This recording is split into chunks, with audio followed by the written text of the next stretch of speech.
up? It's me, Weston. And Jeremiah. Alright, Marcelo's not here, so you know what that means. We get to talk about shooters. Yay! But not just any shooter, because we're like, for this special type of opportunity, these opportunities don't come at all. So we thought we would reserve this for a special shooter. A very, very special shooter. One in which me and him both really enjoy and play. And sure as many of you do as well. Usually I would have like the game appear up, but I don't have the game. So enjoy this nice picture instead. If you guys don't see the picture, don't worry, we'll tell you. It's Halo 3.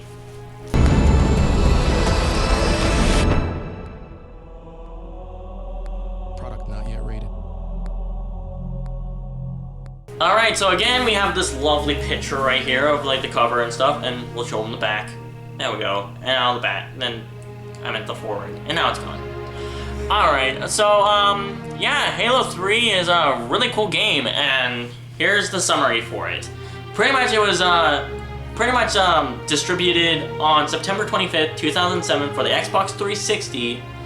It was developed by Bungie and published by Microsoft.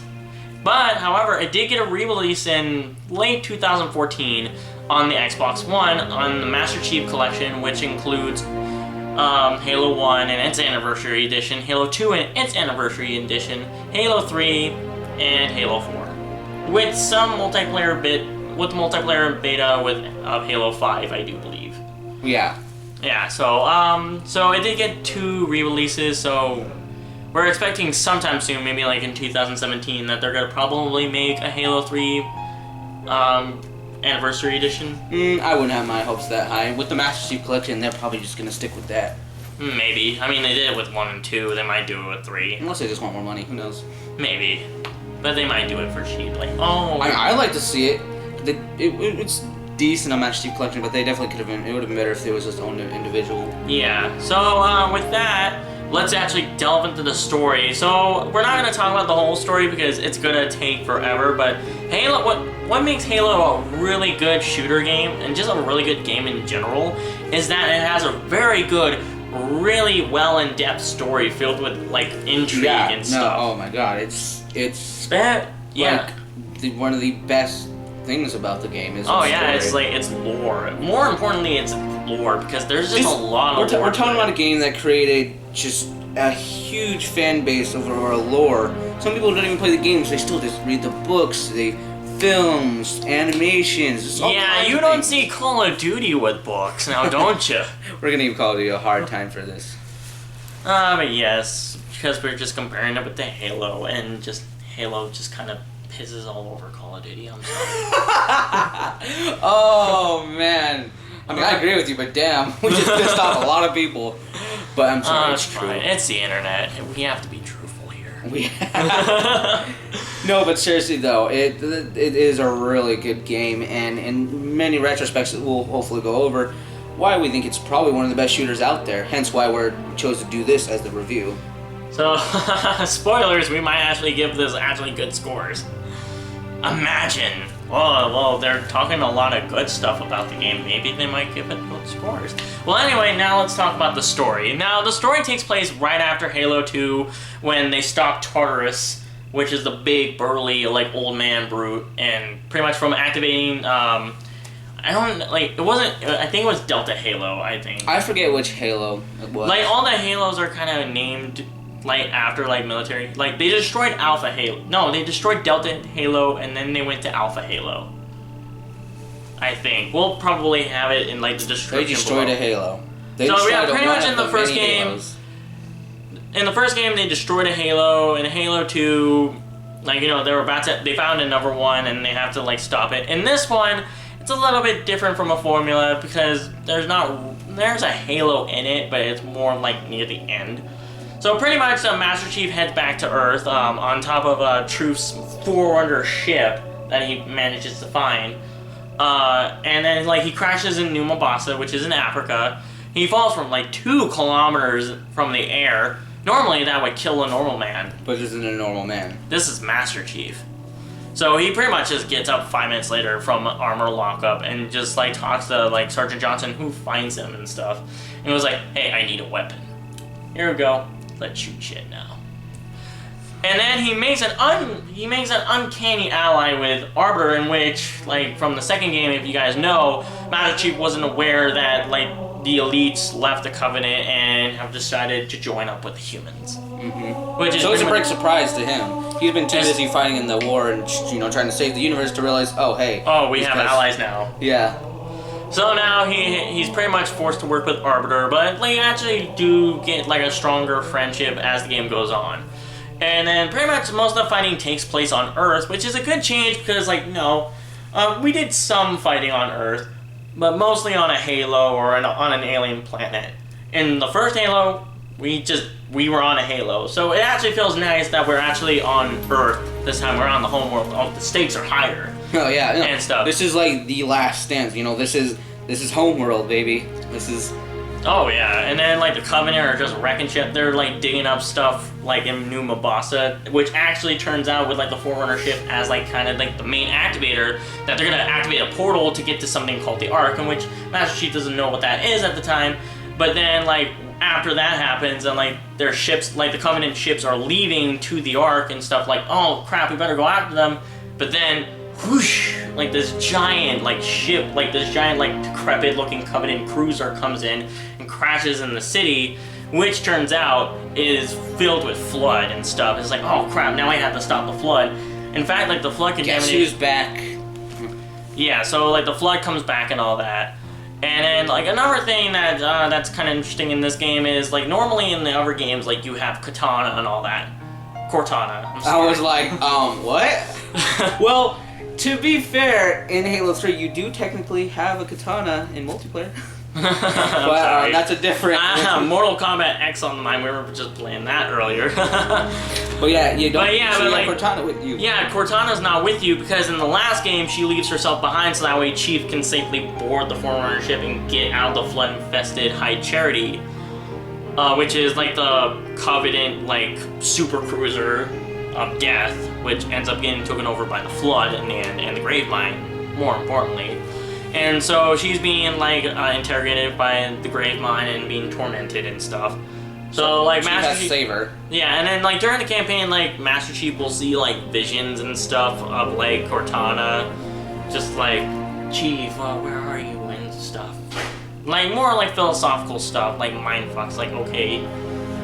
Which is really weird on co-op because like then you're playing as Arbiter, like Arbiter has no connection, but yeah, you get some too. It's like, I don't know you, lady. Like, what's going on? What's going on? Oh, it's my girlfriend. I mean, my AI. They have to go save Cortana, which in the middle of High Charity. So they pretty much like, no, there's like we have to find Cortana, and then they finally do find Cortana, and then like he puts him back in his head and all that. In his little helmet. chip, yeah, in his helmet.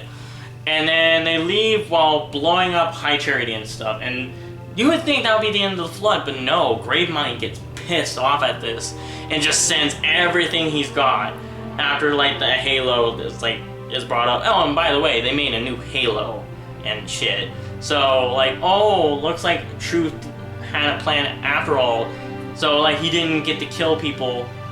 And so, like, now he has, like, a new ring set up and stuff. Oh, and by the way, 343 Guilty Spark's back in this game. I was gonna say, so, guess who's back again? So, allow yourself to give yourself the appropriate groans that he's back. He was funny, I don't care. I didn't really, like, I found him annoying at times. Well, that was the point of him. It was annoying. Yeah. And then it got really annoying. In which, you actually have a boss battle with him, but again, we'll go over that in another segment. And then finally, like, you blow up the ring and stuff, but instead of, like, Master Chief having a happy ending, he gets, well, Arbiter, he crash lands on Earth and he's fine, but however... Finally, before this, they have a chasing, where the flood, then there's the Ark is about to explode. Everything's about to explode, and they're trying to get off. Well, it's more of like the Halo ring that, you know... Well, that's... Which they overload it. They fire the Halo ring, which is what... which actually is kind of a funny thing because like 343 originally wanted you to activate the ring in the first one, but the ring wasn't ready to fire in this one, so it's like, wait, if we fire this thing, it will destroy it? I was like, okay, then fire the thing. So I thought that was actually kind of ironically funny. Yeah. When that, like, you end up like destroying the ring by like firing it. Well, it's like putting something in the barrel of a gun. If you get something in the way, it's gonna jam it. Oh yeah, or if it's just like a new, like kind of just makeshift gun, it's gonna probably break. So with that, they have an epic chase scene, like Jeremiah said, and then pretty much after that, their ship gets stranded, like through a portal, like through a slipspace. Portal, yeah, a slipspace portal breaks the ship apart, and Arbiter's on one side of the ship, and Chief's on the other side of the ship, and only Arbiter makes it back to Earth.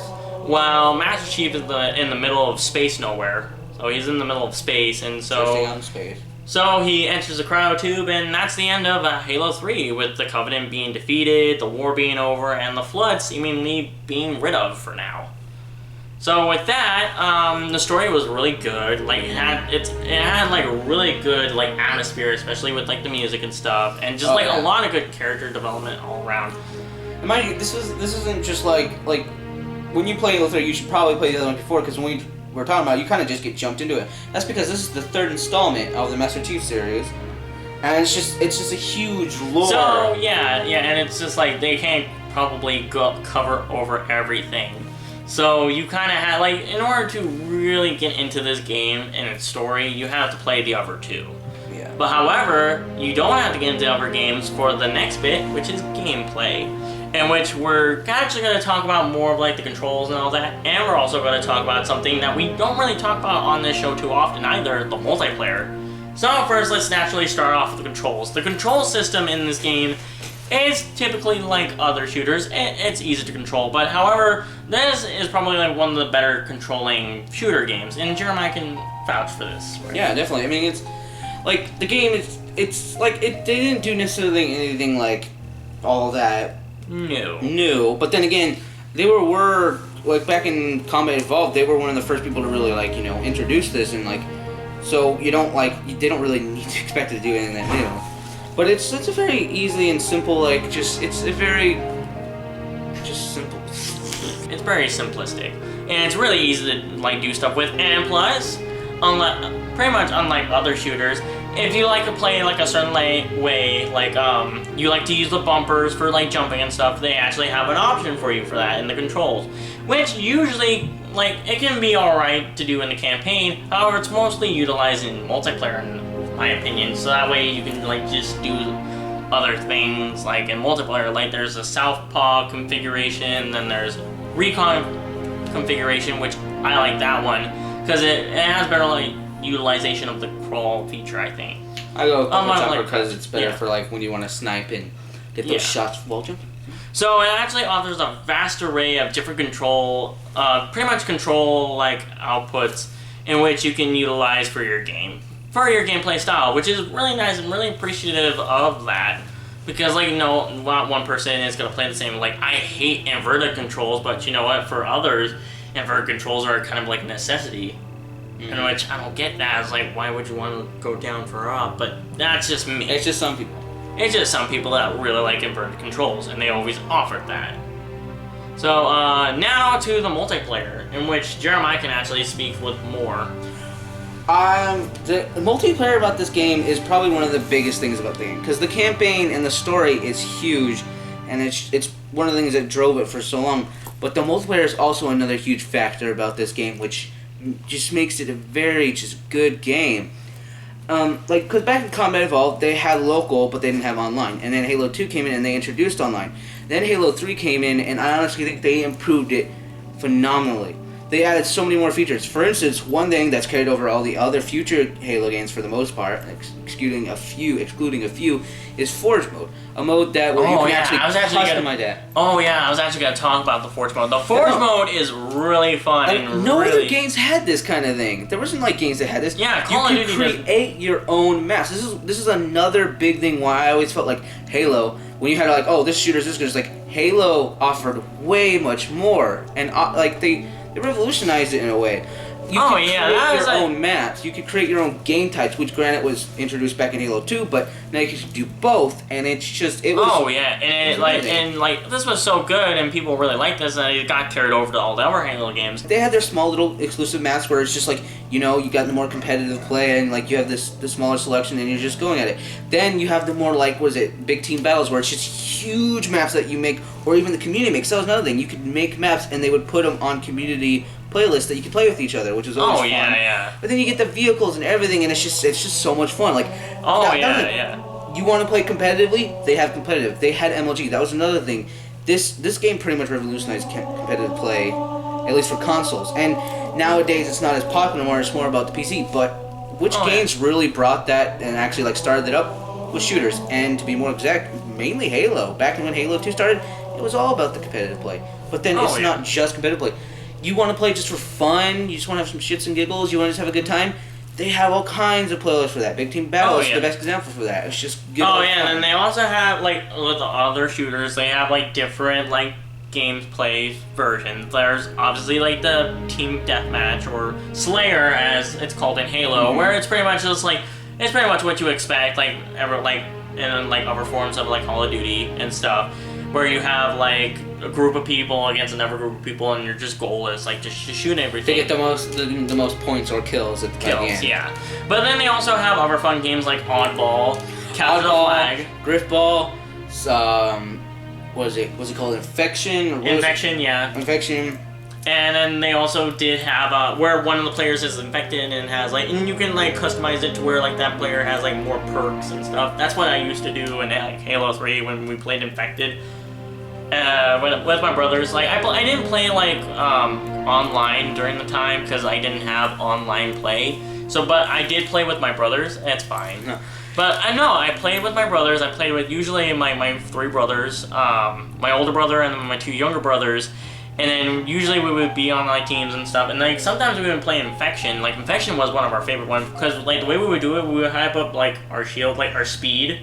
The speed of like the infected to like super fast and stuff. You can make it however like, oh, I want the infected to be invisible and have super low gravity and be super fast. Oh yeah, that's what we did, like low gravity. So like, I mean, like we were like they were all like they just would like go onto like the warthog and stuff, and I would just like be running behind them on like super speed and stuff, and like just hopping around the stuff with like the gravity hammer. See, the thing about the multiplayer about the game, why we're talking so much about it, like oh my god, move on, it's because it offered so much, not just for months, for years. It offered so much because there was just so much to it. Like you didn't even need online to enjoy it. Prime example is with West. For me, I didn't have too many people to play with, which is why I enjoyed online so much. But even then, it's still because then they have custom, and online custom was something that was great too because you can customize and make your own maps and stuff and then play it locally. But you can also do it online. People used to do all kinds of things. There were people who would play multiplayer, but then a huge amount of time people would just get friends, so we could just do custom games and make our own games. Just do. Pretty much everything. And then with the Forge mode, that point was sold. Well, yeah, no, that was the point. Yeah, you can make your own maps. Can like create like your own maps. Race courses. You can make. You can make like your own little maps, like your own little houses or like jail cells, and play cops and robbers. Pretty much anything you want to do, you could do in that game. That was one of the best parts about the multiplayer is with Forge mode. Yeah. The options were pretty much endless of what kind of games you wanted to play in there. So what was the next thing we want to talk about, like music or something? Actually, no. We were actually going to talk about aesthetics of the game. So let's talk a little bit more about the aesthetics. The aesthetics for the game at the time were pretty good. They were really nice and stuff. Like, sure, they're kind of a little bit dated now. But, you know, it had some really good stuff to it and all that. So... I like the colors and all that. Master Chief looks really good, and at least at the time. And then like at the time when I first saw the campaign and I saw Johnson like pop his face, I was like, oh my god, because at the time it was super realistic. And even nowadays, it's not even like it's bad. It still holds up today. It still holds up today, but compared to other games, it probably could look you got in mind when people say that it's like compared to games of now. Well, of course, but compared to games at its time, it had. Really it had really good graphics. Probably one of the best graphics. Well, not the best graphics, but it had really good graphics. Oh yeah, and then the enemies looked really cool. Like that's probably my favorite look for the brutes, in my opinion. Like I don't really like the hairy ones. I liked those brutes. Like yeah, in Halo 3, the brutes, like, and I get why they kind of explained it why in like the campaign why they look more like elites is because like they're taking over the elites role, and so they kind of like they're more like, oh, we have to kind of like make ourselves look a little bit more like the elites, so they're a little bit more armored up in this version. They have like a whole new look to kind of accommodate for that. Like, oh, they're the new elites, but they didn't really fight as elites. Though I will say this, like the hammer wielding brute chieftain, that was scary crap, especially when he's like charging towards you, which is something I miss in like Halo 4 and stuff. Like the elites charge you, they kind of just like, they don't have like a subtle animation. They're just kind of like, I'm coming after you, I guess. But no, with the brute chieftain, like he's like darting around the battlefield. He's like, his muscles are like. It had pretty good AI. Oh yeah, its AIs were really good. But, okay, so we talked about aesthetics. So now let's actually talk about the soundtrack. Another thing that makes Halo really good compared to just, like, as a good game in general is its soundtrack. You don't even have to like shooters. You don't even have to like the game itself to enjoy the soundtrack. Oh, the soundtrack. And we have proof of that, because even Marcelo would agree with that. He agrees, because in general he doesn't care for the games, these kind of games, but he even admits that the soundtrack is just really good. A really beautiful soundtrack. I could listen to that soundtrack for hours. Oh, yeah, I used to leave my game on just so I could go to sleep to listen to it, because it's just it's very good, and it's very good at music wise. Like you've heard, like it has a really, it's very booming, it's very atmospheric, and for a game with just like a very expansive lore and really good gameplay, it's also very nice on the ears. So it's just like we'll probably have some like tracks right here for it, but it has like a really good choir to it. It almost sounds like mystifying. Just every time I launch the game. Okay, yeah. Yeah, like pretty much like that, but better. And not like that. Don't let him discourage you. Don't let him be a dick. My voice is beautiful. So, two maybe roaches. Maybe. But anyway, no. Yeah, but like the music was really good. It had a lot of atmosphere. It had a lot of oomph to it, which is really surprising for this kind of game. Like since it takes place in the future and all that, you would expect it to have some kind of sci-fi kind of feel to it. But no. No. No, like some more of like a cybernet, like kind of more of like a clubby feel. Well, it was choir-like music. It was choir music. It was really done music. It has a lot of good atmosphere, and just like it's classical music at its best. It's very which is always a good plus to have. Even if you don't enjoy the game, I suggest that you look up some of the music and just listen to it. I promise you it'll be worth it. Oh, and it's probably on like my top 5 of like best games with music. And it is up there. Just like how good this music is. And this is just spanning all the games. Especially with Halo 3. Halo 3 has a very beautiful soundtrack. Probably the best soundtrack out of the whole series in my opinion. But then again, I could be wrong. It's between that one and Reach. I'd say it's between that or Halo 2 with me. I would say, well, with me, I would have to say it's between Halo 3 and Reach. Because like both of those games have really good soundtracks. And yeah, it's that good to where like they actually have a soundtrack for it in which you can just buy it, and if you don't like the games, hey, at least the music's good.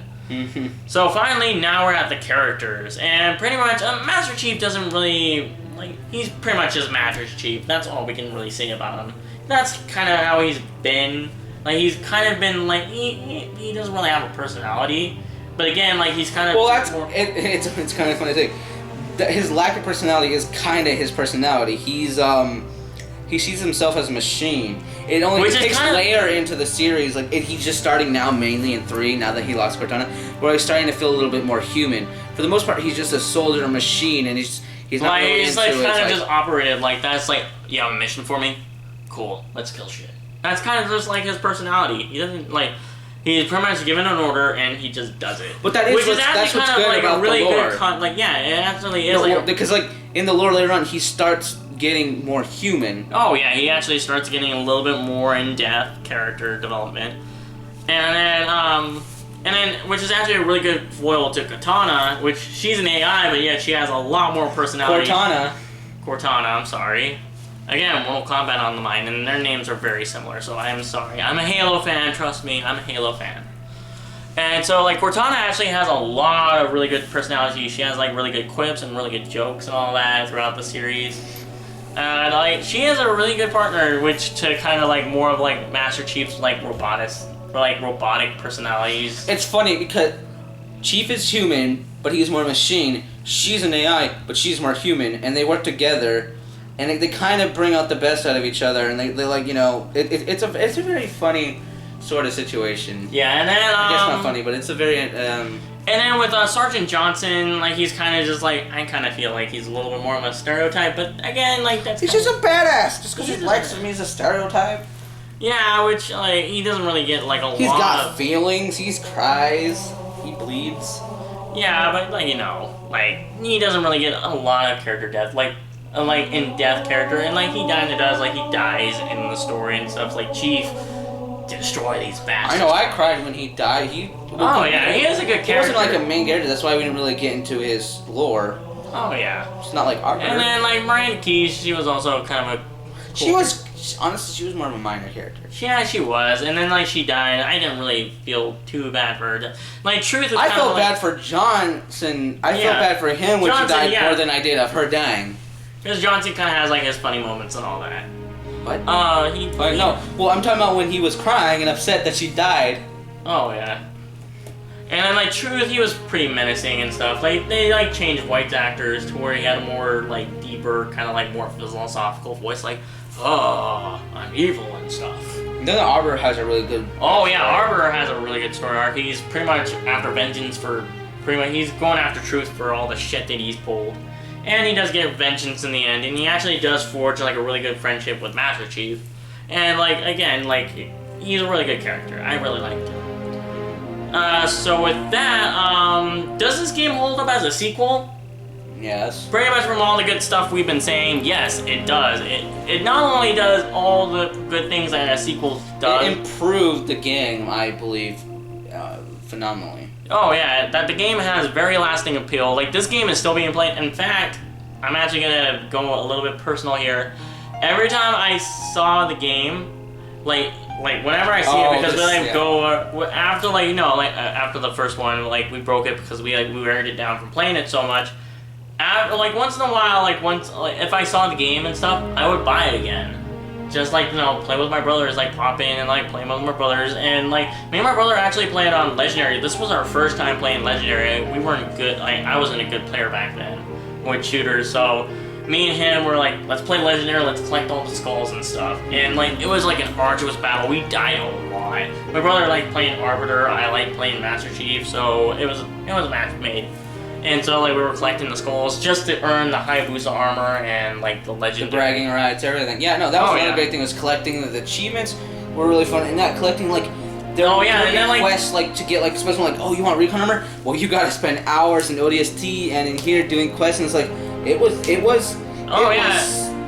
was like during the golden age of like this actually kind of proved like oh, you want this kind of armor, like the armor sets are really cool, like the scout armor, the you don't buy your armor. Yeah, you don't buy. You gotta work for it. You gotta work for it. Which is why it was actually like when people were wearing it, they actually had a reason where it's like oh, whatever, you just bought it. It's like, no, I spent hours working to get this armor. I'm gonna show Oh yeah, especially with like the Hayabusa armor, which I really liked, and I get where it's like a reference from. It's a reference from and I know it's a reference from a video game, and I played the video game, Ninja Gaiden. Mm-hmm. It's a reference from that game. So, and I really liked that game. I really liked the armor, and so like I would go and collect the skulls, and the skulls were not easy to find. They were really hard. They were really challenging. I spent hours trying to look for them. So this game has a lot of good replay value just from the multiplayer alone. The story, you might not get as much replay value if you just want to. I don't know about you. I played that campaign over and over and over. Yeah, I did. Yeah. Because, I mean, you gotta play it at least more than once, because you gotta, there's things you'll miss, for one. Oh, yeah. And it really is enjoyable. It has a bunch of secrets, and this is back in the day when, like Bungie was really good. At hiding their lore? Or making you look for stuff? Oh, well, just in, like, games in general before, like, Destiny and all that, which I was really disappointed with it. So pretty much, like, not only as a sequel, but as a game in general, it fits my criteria for a really good game, which has a very good single player with a really compelling campaign, really good multiplayer in which you could spend hours and hours playing with friends, and just an overall good look and sound, just to kind of bring it all together. That's what makes a good game, and this game fits that criteria nicely. I'll be honest, there's really only one bad thing I'd have to say about this game. and it is kind of actually an annoying thing, and it's mainly done with the multiplayer. Is okay, the game itself, as you get it when you first buy it without DLC, it's great. But when DLC started to come out, that's when the game got somewhat annoying, because after a few weeks, once a certain map pack would come out, you would have less options in multiplayer if you didn't have it. That was something that was always one thing. That's pretty much the major. That would be the main reason why. Yeah, that was like during the start of DLC. And so, like, I don't know, like, DLC kind of just, like, the monetization stuff, like, I don't agree with it too much. I know it, like, I know it can be done well. I didn't think, like, I think it was, like, a little bit more reasonable at the time, because, like, DLC was starting out, so it wasn't... No, I'm not saying, like, the prices of anything was bad, but it's, like, if you didn't have it, or you couldn't afford it, you actually did miss out on stuff, because you wouldn't be able to play with certain playlists, because you had to have a map pack just play it. And you wouldn't even guarantee play those maps on it, either. It would just... That's why, like, when I would see it, I made sure it had all the maps and stuff on it, so that way Of course, eventually you could just buy ODST, which had a multiplayer disc for Halo 3, which had all the map packs on it, so it wasn't, like, a huge thing, but at the beginning it was kind of an annoying thing. Yeah, so, with that, what would be your verdict for this game? Out of 5. Out of 5? Yeah. And then if you want to do a 0.5, that's only it. Like, if you did, like, let's say, like, you said, like, 3.5 out of 5, then that would be fine. Okay. Because, yeah, I might have to go with 4.5. 4.5 out of 5? For two reasons. Like, I would have given it a 5 out of 5, except for two reasons. One, the DLC thing I said, which kind of gives me a negative thing. Probably not enough to give it a 0.5. And then another thing, which isn't a negative thing, mind you, but more of a personal thing. I love Halo 3's campaign, and I love the Master Chief's storyline, but I don't think Halo 3 had the best campaign. So, I don't know. I mean, I guess that's not really fair to judge it by, but... Because, like, I honestly felt like Reach had the best campaign, even though that was a game that came out later, so it's sort of unfair to judge it, but... Those are pretty much my two reasons why I'd give it a 4.5. Otherwise, I probably would have given it a 5. Yeah, I will agree with you. I will give this game a 4.5 out of 5. On the basis that I wasn't buying the DLC. I just bought it, whatever. But like, you know, like I did have some gripes with the game and stuff on that kind of front. Where it's a good game. I did have my gripes with it, like probably like the multiplayer at times, like you know, like some stuff would just be like, I didn't like some of the weapons. Like I felt like the rocket launcher was a little bit too OP, and like the scorpion. I wished I had more options to kind of get rid of those. I hate people. Well, you had different playlists. There were playlists that wouldn't really like. Yeah, but wouldn't have a scorpion in it. Oh yeah. And then and then like the mongoose I felt was kind of a pointless vehicle, just because like that could like get destroyed easily. Unless you were playing a specific playlist that involved it, like captured points or whatever. Yeah, it was. Yeah, and I didn't really play Capture the Flag. I wouldn't say that was a negative thing. That's not a negative thing, it's just more of a nitpick. But yeah, I would give this game a 4.5 out of 5. And with that, this is our first collaboration, and we're probably going to do a lot more in the time being. So until then, I'm Weston. I'm Jeremiah. And this was Trash Talk. That was way too long.